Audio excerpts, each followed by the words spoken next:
Bonjour à toutes et à tous, soyez les bienvenus sur la chaîne YouTube de RIF. Je suis Romain Ndri, responsable de l'équipe opérationnelle de RIF. Aujourd'hui, je partage avec vous ces recommandations de l'équipe juridique de RIF. Alors, je vous invite à compléter votre dossier d'asile avant qu'il ne soit annulé. Alors, comme vous le savez, beaucoup d'entre vous ont probablement déjà déposé leur demande d'asile. Si vous pensez que votre demande ne contient pas suffisamment d'informations ou incomplète, ou même manque de preuves, voici ce que vous devez faire. Si des éléments de votre demande initiale étaient inexacts ou contredisent votre version des faits, vous devez, et vous en avez le droit, de mettre à jour et de les corriger. Si votre dossier est incomplet, le juge risque de fermer votre dossier, de vous mettre sous ordre de déportation et de vous mettre en détention. La bonne nouvelle, c'est que si vous agissez rapidement, vous pouvez compléter votre dossier. Alors, que signifie une demande complète? Une demande d'asile complète signifie que chaque question du formulaire I-589 a une réponse. Elle ne doit pas rester à blanc. Toutes les informations requises sont incluses, c'est-à-dire les adresses, les détails familiaux, la chronologie des événements, et que vous avez signé et daté le formulaire. Vous avez soumis vos données biométriques, les empreintes digitales. Alors, quelles sont les preuves supplémentaires?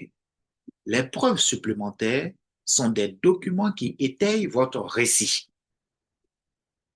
Par exemple, les dossiers médicaux, les visites à l'hôpital ou chez le médecin après un préjudice, les rapports de police ou les plaintes officielles dans votre pays, les rapports sur l'état du pays, les articles, les rapports d'ONG sur votre pays, les déclarations sous serment ou les déclarations de témoins, les lettres de la famille, des amis, des dirigeants communautaires. Plus les preuves que vous fournissez sont fiables, plus votre dossier est solide. Alors, voici ce que vous devez faire maintenant. N'oubliez pas, mettez à jour votre formulaire I-589 dès que possible. Ajoutez tous les documents qui soutiennent votre histoire. Faites-le maintenant. Vous n'avez pas besoin d'attendre votre prochaine audience à la Cour d'immigration. Et respectez toutes les notifications du tribunal, y compris les données biométriques.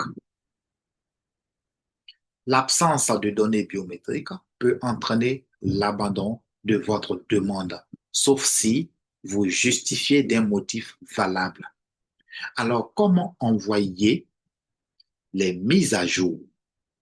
Si vous avez un avocat, il doit tout soumettre via le système.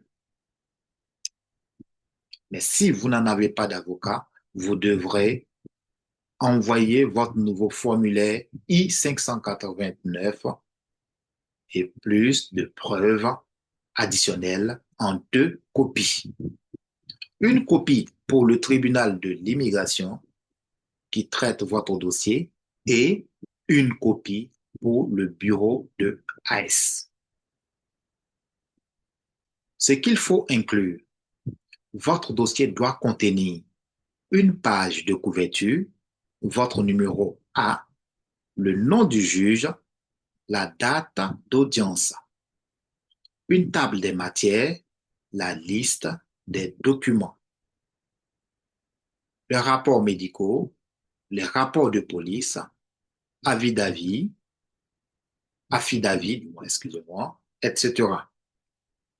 Un certificat de service, la preuve que vous avez également envoyé une copie à AS, y compris toutes les nouvelles preuves à l'appui de votre demande d'asile. Alors, c'est très important.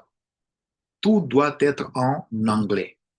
Alors, si vous avez besoin d'aide, nous vous invitons à participer à notre consultation juridique gratuite tous les jeudis à midi, heure de New York sur Zoom. Alors, nous vous guiderons tout au long du processus. Je vous prie de partager cette vidéo pour aider votre communauté. Merci et à très bientôt.